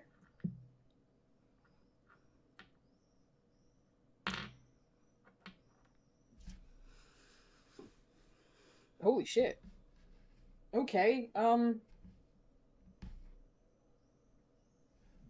That's 3 successes. Okay, good. No, wait, it's 4 successes. It just wasn't 5. Okay, that's still really good. Did you re-roll the 10? Like, as the... I did, and okay. it wasn't a pass. So Oh, okay. 4, not 5. That is fine. So you are successful with that roll. You are able to very quickly and very efficiently shut the machinery down that needs to be closed down. I'd still like that investigation roll, if possible, so that you can... Basically, What you're doing now is trying to find out if any of the machinery went wrong, if that's the cause of what's gone wrong, if there's anything you can do based off of that, things like that. Oh, damn. Okay, I didn't quite get an exceptional success, which means I have to do those 2 things separately. Does that make sense? Yes. Okay, I'll explain. The Iron Slave, if I get a success, I immerse my senses into the machine and I can get it to do what I want, but I can't see what's going on around me at the same time. Okay. If I got the exceptional success, which would put in 5, I could do both at the same time, but I can't because Okay. I got 4. So I can then do the roll basically once I've just shoved my brain into the machine and gone, turn everything off! you astral project into this machine, and then when Yep. you come out, you can investigate. We're like, oh, okay, I'm back. What's weird as fuck though, just walking into the room and then just looking at the machine, going a bit glazed for a second, and everything shuts the fuck down. Mm-hmm. Luckily for you, your boss is already heading down the mine. There's no one in here to see that. 1, 2, 3 successes on the investigation. Wow. Okay. Thanks, guys. That's perfectly good. Okay, so you are able to work out quite quickly that none of your machinery has gone wrong. This is not a mechanical failure that has caused whatever's happening down in the mine. Okay, and then we're going to cut away from you. Julian and Susan, you guys are in kind of a difficult position here, which is that neither of you are allowed to go down in the mine to help, which means, Julian, what your job is probably going to be, unless you've got a better idea, is organizing people and possibly also keeping anyone who shows up at the mine, having heard what's happened, from trying to go down the mine. Yeah, I was looking through things, and I think I have a plan for a rolling plan even. Ooh. I think, like, Julian's first instincts will be, oh, like, you know, there's an emergency, everyone stay calm, like the full on, like the managerial, like, training. Mm-hmm. So I think I was thinking of offering a composure with socialize roll, Mm-hmm. with adding the 2 dice I have for status as junior branch manager, Yeah. so just to do an initial, everyone stay calm, yes, there is a problem, we will fix it. You know, like just the sort of that initial. Yeah. Yeah, absolutely. I would, make that roll for me. That's really good. Okay, so 2.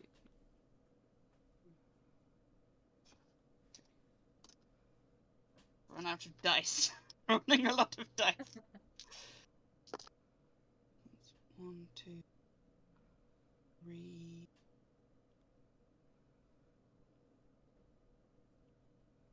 4, 5, 6, 7, 8. 8 successes. Holy shit. I got 2 10s and they both exploded into other successes. Okay, hang on. That does something special to you as well, I think. Give me 1 second to open up the OG book. Find the right place. It says 5 successes when 5 successes are rolled.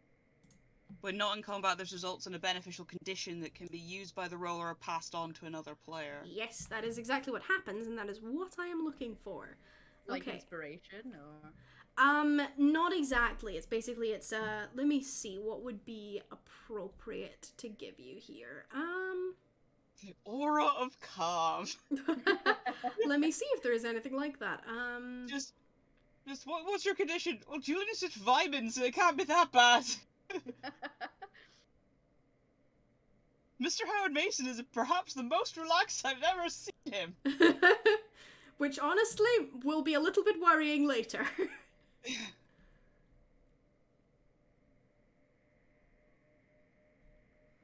God, there's so many conditions and they haven't like sorted them into positive and negative.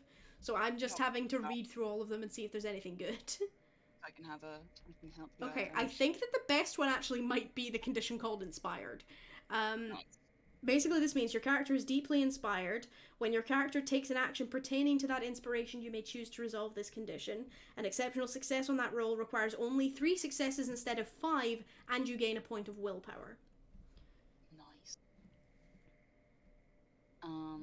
Did you just tell everyone that everything was fine? Like, loudly and strongly enough that you convinced yourself that everything is actually fine? I think so, yeah. Fucking impressive. But I can pass that on to someone, right? If you want to, yeah, you can give that to another one of your companions. you just Right, you we just fucking need that in a manifested minute. that everything is okay. That's Yeah. what happened. I do that. Everything is fine, and people go, actually, maybe everything is fine. Everything is fine. Maybe they've got this. Maybe we don't need to worry. Maybe they've got this. I think actually Thank with you, that, Mr. Howard Mason. I probably would then look for. It probably would be Kirk that I'd go to Mm-hmm. to try and then be like, Kirk needs to be calmed and also to help. I mean, once I leave the machine shed, shit's gonna get real. So let's do this. Yeah, and then if I can get there and you're like, everything's fine, and I'm like, came here to tell you that everything's fine. What do you mean everything's fine? No. There's other reasons. Just let me leave the machine shed. It's gonna be fine. Because Jock's out now, isn't he? No. Jock is No? still in the mine, but he is. Yeah, Jock is in kind of a slightly iffy position, so I don't know I'm if you trying to maybe want think to give it is, to like, him instead. Julian would want to throw it to someone who was going to go down, so that they got the benefit of being in the firing line. Jock Jock is hasn't- down Jock there. hasn't come back right- up yet. Yeah, Jock is still down there right now, and you also will not know what sort of state he's in. You know Yeah. that he was down there on shift, but you won't know if he's safe, if he was in the explosion. You don't know what's going on with him right now. Yeah. Can I like hold on to my condition then? And if I don't use it, Yes. pass it on? Like if I don't actually use the benefit You know, of it.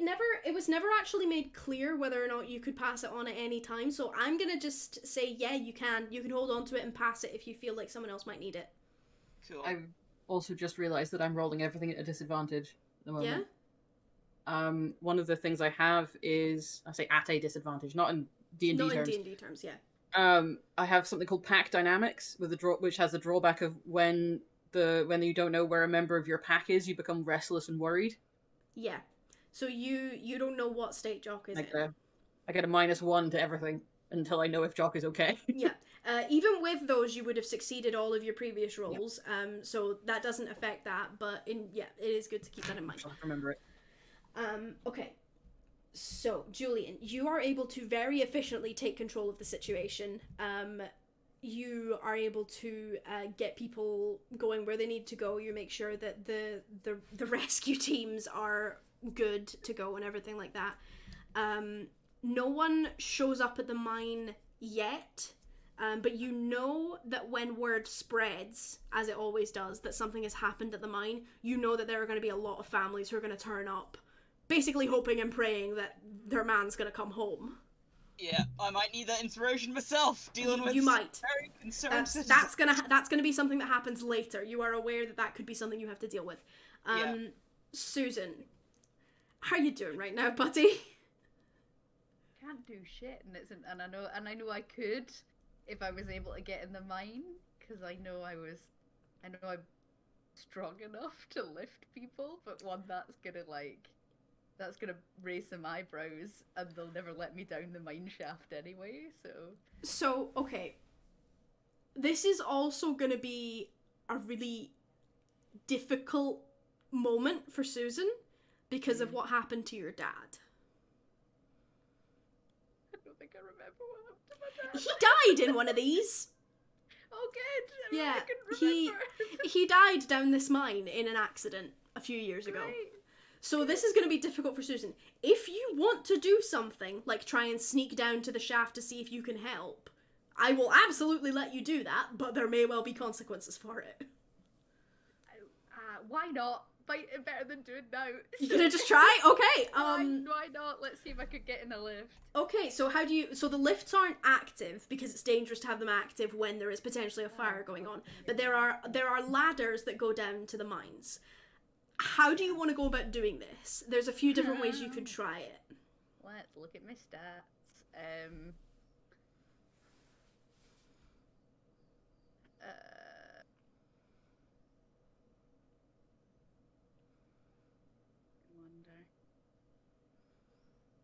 wonder.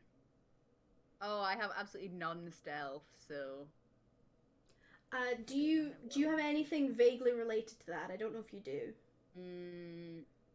Other than like survival, everything's in like athletics, and I've got decent dexterity, but like. Okay, so I have a suggestion for you that you can take and run with it if you like, which is that if you were to nick a spare miner's uniform. What effort? It wouldn't actually be that much effort because no one is going to be paying attention to that right now. So you could basically dart into the changing rooms, nick a uniform, which would make you... It'll be baggy and weird enough. It'll be baggy enough on you that they wouldn't really look twice at you. And then I would probably just let you make a straight dexterity roll to see if you can get down the mine without being noticed. Especially if you put on the breathing mask that'll cover most of you. Yeah, and the anyway. helmet. Yeah. Sure. Okay. Why not? Why Okay. not? So Susan disappears from Julian's side. You probably noticed that, but are also too busy, like, sorting everything out to do anything about it. You go to one of the changing rooms where you know that... actually, no, you'll go to the laundry room, because a lot of this stuff is washed on site. So you'll go to the laundry room and nab a clean, like, set of overalls, and out of the equipment room, grab a mask and a helmet. You pull the mask on, you hide your hair up in the helmet and pull it on properly, and then you go to one of the... You get the heavy boots on, tie them up. They're way too big for you, but you think that you can still manage, and you go to one of the ladders that is descending. Yeah, make a dexterity roll for me. Straight up dex. Yeah. There we go.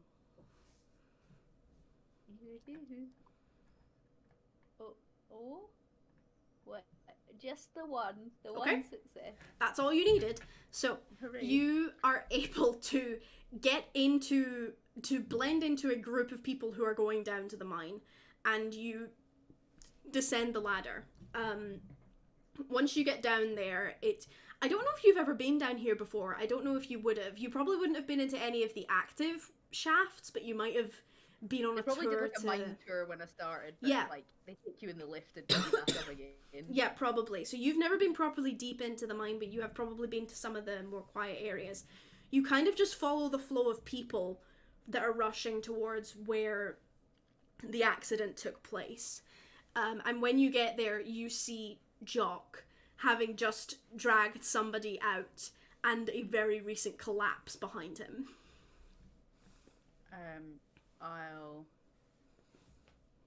I'll go to him and try and help with whoever he's Okay. holding or whatever as well. Yeah, you can take the guy from him if you want to. Your strength is like ridiculous, isn't it? So you can. I'm secretly quite hench. Yeah. Okay. So what kind of needs to be done here is that the people who are the most injured basically need to be brought to the surface somehow, or brought to some kind of medical help. You can see other rescuers also like assessing people, and one of them actually looks over at you and says, "This one needs to go to the surface right now. Can you take them up the ladder?" Okay, I need you to make a strength roll for this because this is quite difficult carrying a guy up a ladder. I would say it's either strength or dex. You can roll whichever one you prefer. Both are the same. Okay. Nah. No successes? Nah, none of them. Okay. So you are able to get him to the ladder, but not up the ladder properly. It's a difficult thing to do, for one thing, but you have gotten him closer to medical help, which is something. Jock. If only I could just throw him, because that would be great. Right. If I could throw him up the ladder. Yeah, just yeet! Yeah, okay. Jock, what are you doing? So the bit that collapsed, does Jock know of any sort of roundabout route to get behind where that was? I need a roll for that. I'm not really sure what kind of roll. Probably investigation actually would be alright for this. Investigation, could I argue streetwise? Yeah. Kind of? Yeah, I'd allow streetwise for this. Cool.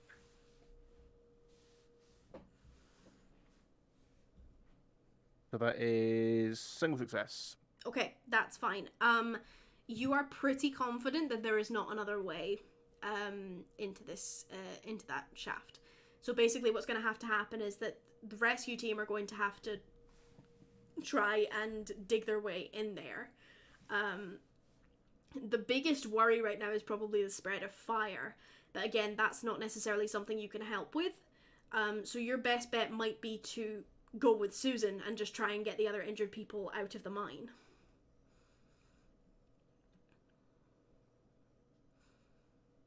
What about if he grabbed some of the digging equipment and transformed up to Dalu? the new human form. Because that is still human enough to be mostly human, but has more strength onto it. So what you want to do is try and break through the recent collapse. Yeah. Okay. That is you. So you know logically that is potentially quite dangerous because it might just collapse more. But if you still want to risk it, I would allow it. But I will need a roll of some kind, and I'm not really sure what kind. Probably some sort of strength with athletics, most likely, if you have that. Yeah, I've got some athletics. Okay, I would allow an athletics roll with this. Give me a second, hang on. Okay, yeah. The people around you don't notice the subtle shift that you make, because they are too busy doing other things. So you can make this roll. He would get slightly bigger, but he's not inhuman enough to be immediately someone turn around and go, hang on, what the fuck is this? Yeah. Yeah. Right. So make the roll. 1, 2, 3, 4. 4 successes? Okay, that's good. Yeah, so you are able to, using your enhanced strength, break through with just a pick. You're able to break through and make like a hole. It's not really big enough for you to get through, but you can now see through it and shine your torch through it. Obviously you see the 5 people who you already checked and you were already dead. You can see one more person still in there, and their status is unknown. You don't know if they're alive or dead. Shout through, try and get a response, but No response. and the hole isn't big enough for me to go through, especially in this form. No, not currently. Yes, Kirk. I would just like to check on the status of the crawling man. Where did he end up? Oh, he's being seen to by, he got out. They didn't collapse on top of him. I was a bit worried that he was just flattened. Yeah, no, he got out. He is being seen to by some rescue workers who are going to, they're going to work out how to get him up the ladder after this. He's kind of not a high priority because he wasn't actually badly burned. Something just fell on him and probably crushed his leg quite badly. So he's not a super big concern for them. Which is where you want to be in this stage. If they suddenly all start paying attention to you, that is bad news for you. Yeah, he's in a lot of pain, and he's not going to have a very easy time of it in the future, but he's not going to die immediately. So, Jock, you could try and make the hole bigger if you wanted to. But it would require another roll. And it would potentially cause a collapse, I assume. Possibly. You don't know. Right. He's going to shift back to human form first. And then he's going to start yelling back down the thing of there's more through here, but I can't get to them, sort of thing. Just trying to get more attention here. Okay. Multiple rescue workers come to you and assess the situation and basically come to the same conclusion that you have, which is that breaking through this could cause a collapse. So they have basically like emergency temporary like supports that they can put in place that they've brought down with them in anticipation of this. So they get to work setting those up to try and make the tunnels more stable so that they can actually break through. It's going to take them a little bit of time, but not too much. You reckon that they will be able to break through and get to that person. You just don't know if they're going to be on time or not. Right. Failing anything else that Jock rather than me can think of, he's just going to help them as much as he can to get it set up as quickly as possible. Okay, yeah, you do that. You help them with the setup and things like that. You know the basics of how it works because everybody gets like basic training in how that shit works. If only so that they don't mess it up in a situation like this. And eventually, made easier by the hole that you have already broken, they're able to clear away enough of the rubble that someone can crawl through and get to the last guy. You call out and point out to them the ones that you have already checked and know are already dead, so they don't waste time checking them. They go straight to the guy who is unknown. And call back, still breathing, and get him under the arms and start dragging him out. So they are able, with your help, to drag that last man out of there. Sorry, my cat's being weird. Okay. Yeah, again, just helping them. Yeah, you know, if it gets to the stage where, you know, I can get a hold of him and put him over the shoulder, I'm just gonna, you know, pick him up and get him out as quickly as possible. Okay, yeah. So you go about doing that. Yeah, you know that there are other crews down here working on locating and extinguishing the fire that people can hear. And that's quite a difficult job because it seems to be burning in caverns that you didn't know existed. You hear one of them say, basically there were pre-existing, like, not full-on caves, but like holes down here. And it seems like something in there ignited, and that's where the fire is, inside the walls. So they're basically trying to carefully break through parts of the walls to get to the fire and extinguish it without further destabilizing the place and without, like, releasing a bunch of gases and shit like that. So it's really complicated work, and the main thing that they want is they want people to be out and safe. So Susan and Jock, you basically spend the rest of your time down here just helping get people out. There is, like, a longer way out of the mine that doesn't involve the ladders or the lift. It's essentially like a very long, windy walkway that eventually just leads to the surface. So you guys end up basically as fast as you can carrying people out that way. There are people with stretchers who are coming with you, things like that. And you get the survivors that you were able to pull out of that shaft to the surface. Yeah. So back on the surface, people have started to show up at the mine. People who have heard that something has gone wrong. People who just, like, some of them are workers who just weren't on shift today. Some of them are families who have people who were in that mine and things like that. Basically, before long, there is a crowd essentially outside the gates.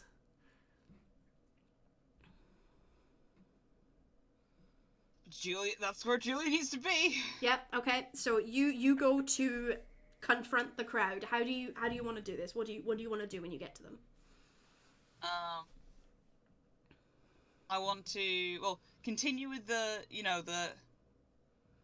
put out the vibes of because obviously trying to say that nothing's happening is not gonna fly. So like excuse me everyone, there has been an incident. We will relay as much information to you as soon as we get it. I would advise you all to please stay calm. We understand this is very trying, very stressful. We are doing our best to make sure that everyone who was down in the mine when the incident occurred is going to come back up. Okay, can you make for me basically the same roll that you made last time, because it will also apply here. Okay, cool. I suppose, yeah, because it is like kind of mostly the keeping calm is kind of the biggest thing here. You're basically trying to keep this a crowd and not a mob. Exactly. 2, 3, 4, 5. Okay, 5 yeah, success. that's another exceptional success, which I think means you get another condition. Is there another one I can give you? I have no... They're not very helpful, these conditions. I need to go through They're not. these. I was looking through them and I'm just like... I need to go through these and possibly just make my own, if it comes to it. Yeah, I'll tell you what. I'm just going to give you a floating condition for now, for the sake of not slowing things down too much. And we could fix that later. Yeah. So, yes. You are able to calm the crowd. They recognize you. You are known in town now. You've been here for 5 years. They know that you're a manager of the mine. You are able to calm them down with your confidence and with your words. And they're still scared and incredibly worried, but they are not panicking, which is the important part. So some time passes, and eventually it kind of gets to the point where there's not really anything that any of you four can do right now. You've gotten people to safety, you've checked your machines, you've maintained control over the whole situation. The rescue crews are doing what they can. The last you heard from them was that they have managed to extinguish most of the fires, they believe. So that's that big fear mostly taken care of. Julian, you have a conversation with Mr. Douglas, who has been doing similar things to you of basically just making sure that nothing else falls apart. And he basically says that this is a bad situation because there are already 5 confirmed dead. This is not good, and he thinks that the mine is going to be closed for at least a week, if only for repairs and things like that.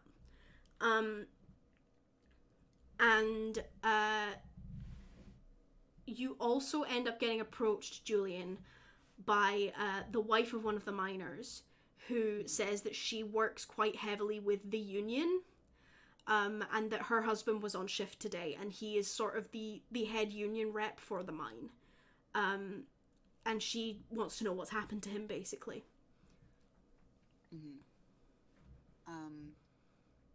Okay, well, pulling on previous interaction, because I imagine confirmed dead there won't be official confirmation of identity, but we'll know. One of those, provided that, the bodies were intact enough, people will recognize who they're pulling out. You're pretty sure you know who is dead at this point, yes. Yeah. And I can tell you without you having to roll, her husband is one of them. Yeah.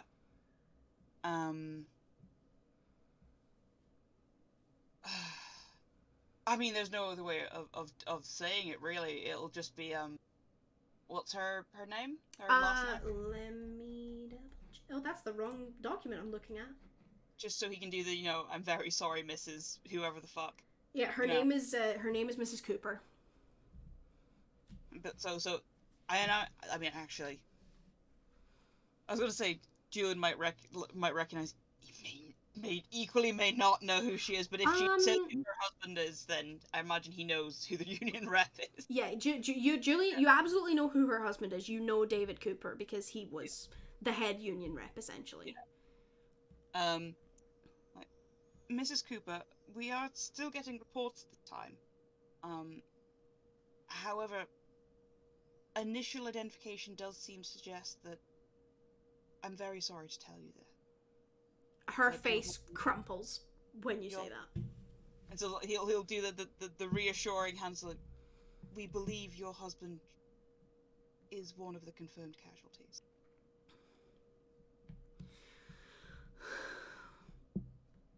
She doesn't say anything. She just starts crying, and she seems to like sort of wrap her arms around herself as a sort of self-soothing sort of thing, and hangs her head and just sobs. Julian will, because I imagine his PA is still about. Yes. Just be like, whatever her actual name is, he will say. Her actual name is Jennifer. Yeah, be like, Jennifer, could you please, some tea, some tissues? She looks genuinely surprised, and then goes, yes, of course, and goes off to basically sort those things. I've done my important job, there's now a woman crying, other woman, deal with this, thank you. Yeah, as you get Jennifer to go off and get tea and something like that, some of the other women who came to find out what's going on with their husbands sort of rally around Mrs. Cooper, and she basically just gets engulfed in this herd of families who are all comforting her and things like that. And yeah, there is a definite feeling over this crowd and over the whole of the mine for the rest of the day as the rest of this gets resolved of a strange mixture of both relief and grief, because there are people who are so relieved that their family made it out and that their people made it out, and there is also grief from the people who have lost people today and from their friends and the other families who know that there are still people who aren't coming home today. And yeah, I think that's actually where I'm going to leave the session here. Oh no, wait. there's one more thing that I need to do. Anyone who likes, I need you to make a sort of, I think investigation will work for this. It's basically you're rolling to overhear something. That work for me coming at the mine? Is this sort of later? Or? You're out. You can make it if you want to. It's just a blank investigation, or are we adding anything to it? If you have something that you think would work, you can add it to it. But it's probably just investigation and wits. Investigation, cool. Ooh, let's see. The amount of dice I have is the amount of dice I need. And wits, did you say? Sorry. Yes. No.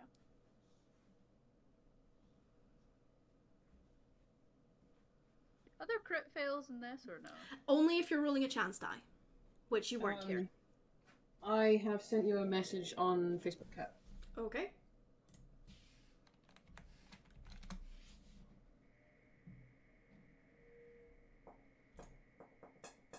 Okay.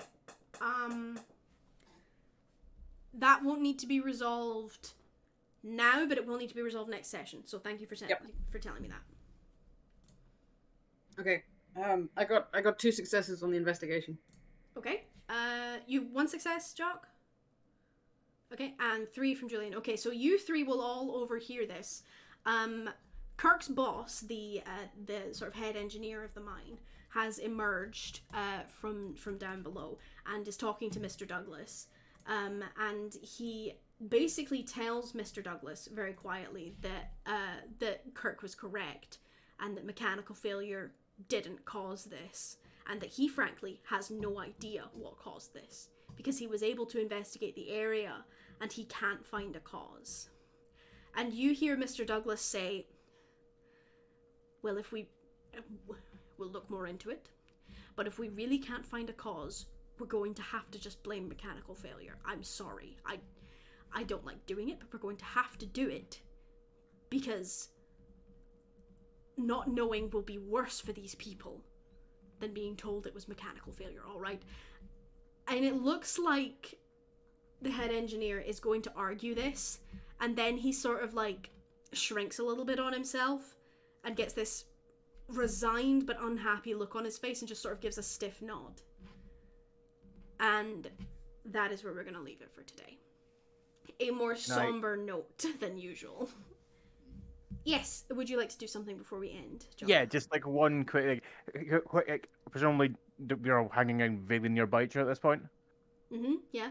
So Jock is going to, quietly sort of, half growl under his breath that I did hear something before that all kicked off.